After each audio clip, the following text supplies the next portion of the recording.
जय हिंद दोस्तों आपको पता है हम लोग जो है राजीव प्रकाशन क्लास 10th की जो बुक है राजीव प्रकाशन उसमें हम लोग अध्ययन कर रहे हैं, जिसमें आप लोगों को बता देगा आज हम लोग विविध प्रश्नावली के बारे में अध्ययन करेंगे। इसकी प्रीवियस वीडियो में दोस्तों हम लोगों ने क्या किया, कंप्लीटली आप लोगों को 1.1 1.2 विविध MCQ ये सारे क्वेश्चन खत्म कर लिए। हम लोग इस आज की इस वीडियो में क्या करेंगे, हम लोग विविध प्रश्नावली को कंप्लीटली खत्म करेंगे, आप लोगों के हेडेक दूर कर देंगे, बोर्ड एग्जाम से पहले आपकी पूरी तैयारी करवा देंगे, अनसॉल्व भी चला देंगे, उसकी भी तैयारी करवा देंगे। विद्वत एकदम मैथ में आप लोग जब बैठोगे ना एग्जाम देने तो आप लोग सोचो कि अरे कैसे क्वेश्चन रख दिया बोर्ड वालों ने, थोड़ा कठिन रखते हैं वो, यही सोचोगे आप लोग अगर लगातार कंटिन्यू पढ़ते रहोगे तो। देखो आप लोग जो हमारे पास विविध प्रश्नावली है ना, विविध प्रश्नावली का मतलब होता है टेस्ट। हम लोग टेस्ट देने जा रहे हैं आज, ठीक। आज हम लोग टेस्ट करेंगे, जितनी हम लोग एक्सरसाइज पढ़ी है हम लोगों ने उसके टेस्ट है आज। नंबर 1 है, दो क्रमागत धन पूर्णांक गुणनफल 2 से विभाज्य है, क्या यह कथन सत्य है या असत्य है, कारण दीजिए। दो क्रमागत धन पूर्णांकों का गुणनफल, तो समझना दो क्रमागत धन पूर्णांकों का गुणनफल, तो क्रमागत संख्या में जो बताते हैं क्रमागत धन पूर्णांक किसे कहते हैं। दो क्रमागत धन पूर्णांक जैसे +1 +2 +3 +4 +5 +6, ठीक। अब इन दोनों का गुणनफल जैसे मान लो हम 1 × 2 करते हैं तो बराबर 2, जो कि 2 से विभाज्य है, 2 से विभाज्य है कि नहीं। अगर हम लोग 2 × 3 करते तो 2 × 3 6, जो कि हमारे पास 2 से विभाज्य है। अगर हम लोग 3 × 4 करते हैं तो 4 × 12, जो कि 2 से विभाज्य है। ऐसे सभी धन पूर्णांक अगर दो दो संख्या ले लोगे तो आप लोगों का हम लोग कहेंगे 2 से विभाज्य है, तो हम लोग कहेंगे अतः यह कथन बिल्कुल सत्य है, ठीक। और कारण क्या है, तो यही कारण है, देखो यही कारण। और एक चीज ध्यान रखना कि सम विषम का गुणनफल जो है वो सम ही होता है। अब देखो दूसरा क्वेश्चन, यदि दो संख्याओं को 480 और 665 के मासा को 480x और -475 के रूप में व्यक्त किया जाता है तो x का मान ज्ञात कीजिए। 480 और 665, दूसरा क्वेश्चन है 480 और 665 नहीं 685 का HC जो मासा है 480x -475 के रूप में व्यक्त किया था। 475 सबसे पहले ऐसा कंडीशन हमने आपको हल करके दिया था, आपको MCQ में पहला क्वेश्चन। सबसे पहले हम लोग क्या करते हैं कि इन दोनों का HCF लेते हैं, और ये भी HCF है तो HCF को बराबर करते हैं। मतलब समझना 480 और 685 का HCF ले लो, ऐसी संख्या से काटो कि दोनों संख्या कट जाए, ठीक, तो ही HCF है। 2 से मत काट देना कि दो से नहीं काट सकते, 5 से काटो।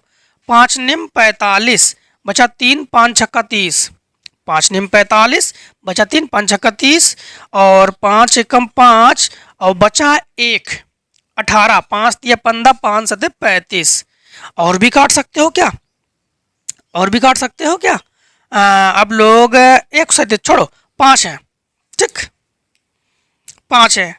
अब देखो कभी कभी अगर इस मेथड से आप लोग, कुछ बच्चे इस मेथड से करते हैं, कुछ बच्चे भाग विधि से भी करते हैं और कुछ बच्चे अलग अलग मेथड से भी करते हैं। तो देखो भाग विधि से अगर करोगे तो भाग विधि से भी आपको बता देते हैं कि कुछ बच्चों ने, आपको हमें लगता है 1.1 को नहीं पढ़े होंगे कुछ बच्चे हमारे। देखो 480 दूनी तो ज़्यादा जगह 480 एकम 480, ठीक। तो 10 से ये 5 से 5, 8 से 0, 6 से 2। अब 205 का भाग लगाओगे 480 में, ठीक, 480 में तो 410, 205 दूनी 410 तो 0 और 7। अब ये 70 का भाग लगाओगे 205 में, 7 × 21 210 यानी 2 बार, 7 दूनी 14 यानी 140, 5 10 से 6 65 और ये 70, तो 65 एकम 65 65 एकम 65 बचा 5, तो ये हो जाएगा आपके पास 65। 13 पचे 65, ठीक, 13 पचे 65। देखो इस विधि से करोगे तो इतनी लंबी विधि है और ये देखो ये इतना सरल विधि है, ठीक। तो जो विधि आपको पसंद आ जाए उस विधि से आप लोग कर सकते हो। समय बहुमूल्य है, समय का विशेष ध्यान रखते हुए आप लोग इस विधि से करना, ठीक। अब देखो यहाँ पर 480 यक्स माइनस 475 बराबर आप लोग क्या लिखोगे 5, क्योंकि HCF जो है हमारे पास क्या है 5 है। अब हम लोग इसको उधर पटक देंगे, ठीक है, बड़े प्रेम से पटकना, ऐसा नहीं कि जोर से पटको फिर, हाँ, फिर ये हो जाएगा 475, 480 ये हुआ ना, 480 बराबर इन दोनों को जोड़ दो तो 480, 480 और यक्स भी तो है, 480 एकम 480, तो यक्स बराबर 1। तो यक्स का मान इन्होंने कहा जरा ज्ञात करके दिखाइए, ले लीजिए। यक्स का मान हमारे पास है 1, तो यक्स का मान हमारे पास 1। क्वेश्चन नंबर तीसरा, भाई बड़ी से बड़ी संख्या, एक चीज ध्यान रखना, बिना पढ़े आप लोग समझ जाओगे, बड़ी से बड़ी संख्या मासा, छोटी से छोटी संख्या लासा। अगर बड़ी से बड़ी संख्या की बात कही जाए समझ जाना कि वहां पर मासा है, अगर छोटी से छोटी संख्या की बात कही जाए तो समझ जाना कि वहां पर लासा है। तो बड़ी से बड़ी संख्या ज्ञात कीजिए। 70 और 125 को भाग देने पर शेषफल 5 और 8 प्राप्त होता है। तो बड़ी से बड़ी संख्या ने उन्हें पूछ दिया है, तो मासा करेंगे। तो सबसे पहले 70 और 125, तो देखो आपके पास शेषफल क्या आता है, तो शेषफल हमारे पास है 5 और 8, और बड़ी से बड़ी संख्या भाग देने पर तो हमारे पास 70 और 125, तो संख्या क्या है 70 और 125। तो समझना सबसे पहले 70 माइनस 5 करो, क्यों, शेषफल को हमेशा घटाते हैं, और 125 माइनस 8 करो, ठीक। तो ये जरा घटाओ आप लोग, तो ये बचेगा आपके पास 65, और ये बचेगा आपके पास कितना 117। अब इन दोनों का HCF ले लो, बड़ी से बड़ी संख्या है ना, HCF ले लो। 13 से काटो, 13 पचे 65, 13 निमा 117। ऐसी कोई संख्या नहीं है कि दोनों संख्या को एक बार काट दे, तो आप लोग कहोगे HCF अर्थात बड़ी संख्या क्या है 13, आंसर हमारा। Clear, clear. शेष फल की बात जब भी कही जाए आप लोग जानते हो ना, भाज्य बराबर भाजक गुणा भागफल, शेषफल का नियम आपको पता है। आप लोग ध्यान रखना, कभी भी अगर शेषफल की बात कही जाए, शेषफल को हमेशा हम लोग घटा दोगे हमेशा। तो शेषफल की बात कही जाए, शेषफल उसको घटा दोगे। शेषफल का मतलब होता है, जहाँ अंतर का मतलब भी होता है घटाना, शेष का मतलब होता है बची हुई संख्या। तो बची हुई संख्या को हम लोग क्या करते हैं, उससे घटा देते हैं। क्लियर। और बड़ी से बड़ी संख्या में मासा, छोटी से छोटी संख्या में लासा।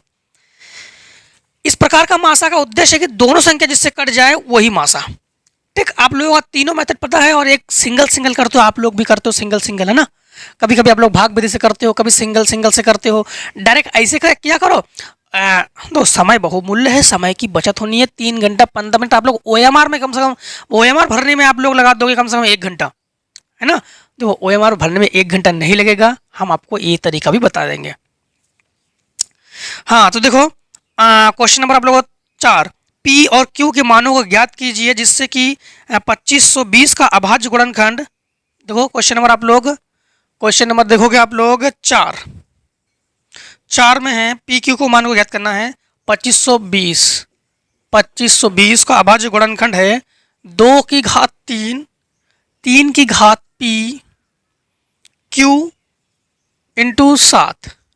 ठीक हो, 2520 का जब हम लोग अभाज्य गुणनखंड बनाएंगे 2, 3 और 7 से ही काटेंगे हम लोग। इसके अतिरिक्त जिससे भी कट जाए वो Q का मान, 3 की घात जो आ जाए वो P। फिर से एक बार, इनका संकेत ये है कि 2520 है, ये जो आपके पास 2520 है, इसे 2 से काटो, 3 से काटो, 7 से काटो, इसके अतिरिक्त जो बचे वो Q का मान। ठीक, तो 2 से काटते हैं, तो 2 से 3 बार काटेंगे, 2 से 3 बार काटेंगे।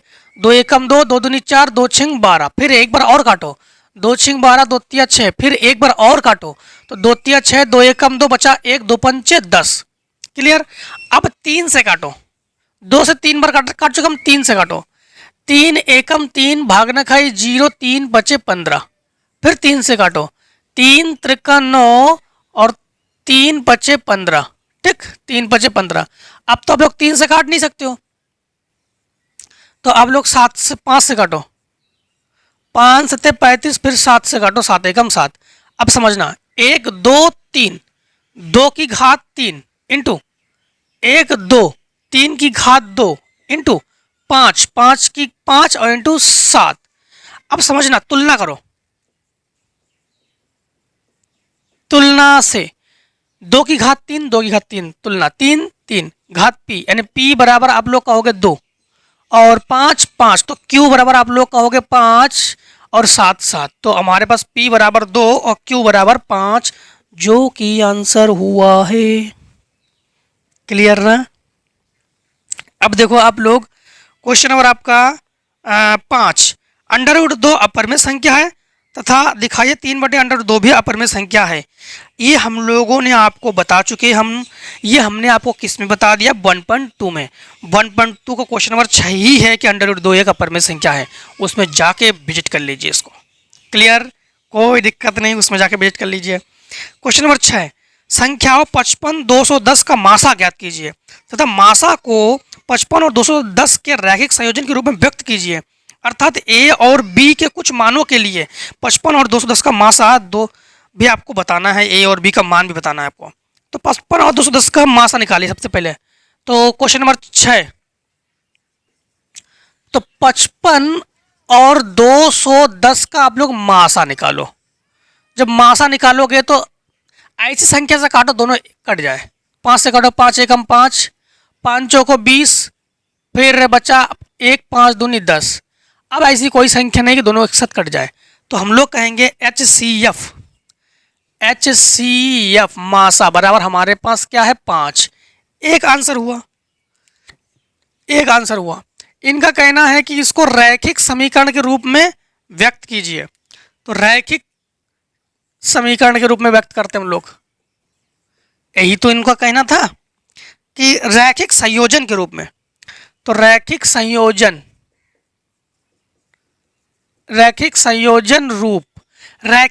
रूप किसे कहते हैं, जिसकी घात 1 हो उसे रैखिक कहते हैं। जैसे यहाँ पर ये रैखिक संयोजन रूप है ये, ठीक। और जैसे आपका MCQ का पहला क्वेश्चन में रैखिक संयोजन का रूप है, तो इसको रैखिक संयोजन बनाएंगे तो ये हो जाएगा 55। अब एक चीज ध्यान रखना, हमारे पास 55 और 210 है ना, हाँ 55 और 210 है, तो हम लोग इसको बड़ी संख्या पर ले लो, तो 210A + 55B, ये हो गया रैखिक संयोजन। ये क्या हुआ हमारे पास, रैखिक संयोजन। अब एक चीज ध्यान रखना, इसमें आपके पास A और B का मान जो है, इनका कहना है कि A भी ज्ञात करके दीजिए और B भी ज्ञात करके दीजिए। देखो A और B जब ज्ञात करेंगे तो आपको पता है कि इन दोनों का ये HCF भी है, इन दोनों का HCF है, तो हम लोग लिखेंगे 210 × 5, 210 × 5, क्योंकि HCF आपके पास 5 है ना, तो 210 × 5। ये देखो यहां पर +55B = 5। थोड़ा सा आपको बताते हैं कि इस मेथड से तो हम लोगों ने HCF ज्ञात कर लिया है, और इसके प्रीवियस जो बुक में आपके पास यूक्लिड विभाजन का नियम दिया गया था, जो कि इस बार तो है नहीं, वो हटा दिया गया है। तो उसके नियम के अकॉर्डिंग थोड़ा सा आपको बताते हैं कि पहले क्या किया जाता था। जैसे 55 हुआ तो 55 का भाग हम लोग 210 में लगाते हैं, ठीक। तो कितने बार ये कहोगे आप लोग, 50 दूनी, तो 2 बार दे सकते हैं क्या, 210 ही थे ना, 55 210 है, 55 210, ठीक। तो 3 बार दे सकते हैं, 5 को 20, 4 बार नहीं, 3 बार। तो 5 × 15 बचा 1, 5 × 15 और 1 16, 10 से बचा 5 और यहाँ 10 से बचा 4, यहाँ से 1, 10 से 5 और 10 से 4, 45 का भाग लगा दो 55 में, तो 45 एकम 45, ठीक। तो बचा आपके पास यहाँ पर 0 और यहाँ पर 1, 10 का भाग लगा दो 45 में, 10 चौको 40, बचा 5, तो 10, तो 5 दूनी 10। देखो हमारे पास HCF इस प्रकार से भी HCF क्या आया, हमारे पास 5 आया, ठीक है। यहाँ पर एक चीज ध्यान रखना कि जब 210 लिखेंगे हम लोग, 210 लिखेंगे तो 55 × क्या लिखेंगे, 3, 55 × 3, प्लस 45। ठीक, यहाँ पर देखो, यहाँ पर लिखोगे आप लोग कितना 55, तो 45 इंटू 1 प्लस 10। ठीक, और यहाँ लिखोगे आप लोग 45, तो 10 इंटू 4 प्लस 5, फिर लिखोगे आप लोग 10, तो 5 इंटू 2 और प्लस 0। तो हमारे पास किससे संतुष्ट हुआ? ये 5 से संतुष्ट हुआ, लास्ट 5 से संतुष्ट हुआ। तो हम लोगों ने क्या लिखा यहाँ पर 210 और इंटू 5 और प्लस 55 b बराबर 5। ठीक, तो हम लोग कहेंगे कि हमारे पास a का मान कितना है? a का मान 5 है हमारे पास, तो इन दोनों का गुणा करके उधर पक्षांतर कर दो, तो 55b बराबर 5 माइनस ये हो गया 0, 5 एकम 5, 5 दूनी 10, 0 5 एकम 5, 5 दूनी 10, तो 55b बराबर हमारे पास ये क्या हुआ है? इन दोनों को घटाओगे तो माइनस 1045, तो इसको बटे में पहुंचा दो, तो b बराबर माइनस 1045 बटे 55। 5 से काटो, पहले 5 दूनी 10, भाग न खाए 0, 5 नी 45 और 5 एकम 5, फिर 11 से काटो, तो b बराबर माइनस 11 एकम 11 और 11 नंबर 99। तो हम लोग कहेंगे a बराबर हमारे पास 5 है और b बराबर माइनस 19 है। ठीक, और यही हमारे पास आंसर है। क्लियर हुआ ना? हम लोगों ने विविध प्रश्नावली भी खत्म कर लिया है ना? हम लोग विविध प्रश्नावली भी खत्म कर चुके हैं। अब मिलते हैं दोस्तों आपके 2.1 में। ठीक, तो तब तक के लिए आप लोग अच्छे से वेटर से तैयारी कीजिए और बिना हेजिटेशन की तैयारी कीजिए। कमेंट सेक्शन में कमेंट करिए, ठीक है, और इसने को आप लोग नोट बना लीजिए, तैयारी कीजिए, कम से कम 2-2 बार सवाल लगाया करो आप लोग। ठीक है, और जब भी हम इसको स्क्रीनशॉट की बात कही जाए तो कहते हैं तब उसको स्टॉप कर लिया करो या स्क्रीनशॉट ले लिया करो या पॉज कर लिया करो, जो भी आपके पास सुविधा है वो करके अब इसको नोट जरूर बनाइएगा। क्लियर? तो मिलते हैं नेक्स्ट वीडियो में दोस्तों। Thanks for watching, take a screenshot.